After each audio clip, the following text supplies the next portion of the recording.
नमस्कार जी। आज का मेरा विचार है श्राद्ध। अब श्राद्ध पक्ष चल रहा है। श्राद्ध यानी श्रद्धा। जो हमारे पूर्वज हैं, हमारे माता-पिता हैं, दादा-दादी हैं, परदादा-दादी हैं, जितने भी हमारे परिवारजन जो हमसे बिछड़ के इस वायुमंडल में विलीन हो चुके हैं, उन सब के प्रति श्रद्धा व्यक्त करने का ये समय श्राद्ध पक्ष होता है।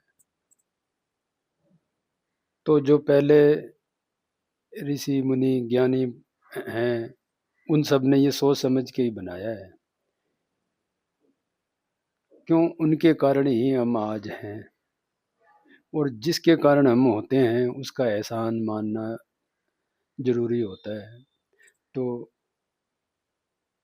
अब आप चाहे अमीर हो या गरीब हो, मगर एक चीज तो कर ही सकते हो, याद।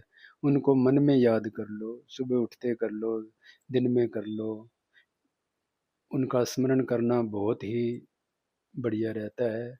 उनके जो बताए हुए मार्ग होते हैं, उनकी जो अच्छी शिक्षा होती है, जो उनके अच्छे विचार हैं, उनको हमें अपने जीवन में उतारना चाहिए।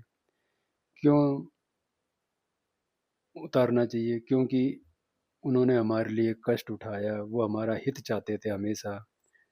कोई भी अपना परिवार का सदस्य जब अपने पूर्वजों को याद करता है तो उसका हमेशा ही भला होता है, और उसके अंदर से एकदम शांत भावनाएं जागृत होती हैं।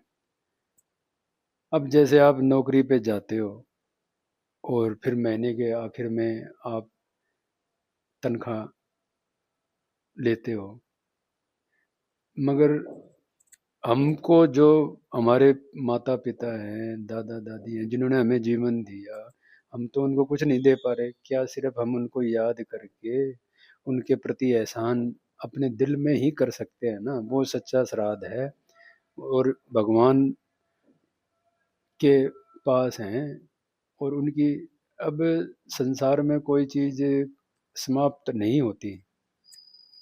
मृत्यु के बाद क्या होगा, कैसा होता होगा, ये तो कौन जानता है। मगर मृत्यु के बाद भी जीवन अलग अलग रूपों में कण कण में होता ही है। हमारी आत्मा निकल जाती है, मगर कहीं ना कहीं जब हम उनसे जुड़े हैं तो उनके साथ जुड़े ही रहते हैं। तो हमें ज़रूर याद करना चाहिए, उनका एहसान मानना चाहिए। उनके कारण ही हम ये जीवन जी रहे हैं, और उनकी हम पे कृपा बनी रहे, ये हमें हमेशा अंदर मन में प्रार्थना करनी चाहिए। प्रार्थना इंसान सिर्फ अपने आप अकेला कर सकता है। बाकी तो देखो समाज में क्या कुछ है, जो भलाई के रास्ते हैं, वो सब सामाजिक जीवन में हमें अपनाने ही चाहिए। ठीक है जी, धन्यवाद। सभी पूर्वजों को याद करते हुए आपको जरूर ही अपना जीवन सफल बनाना चाहिए। राम राम, जय हिंद।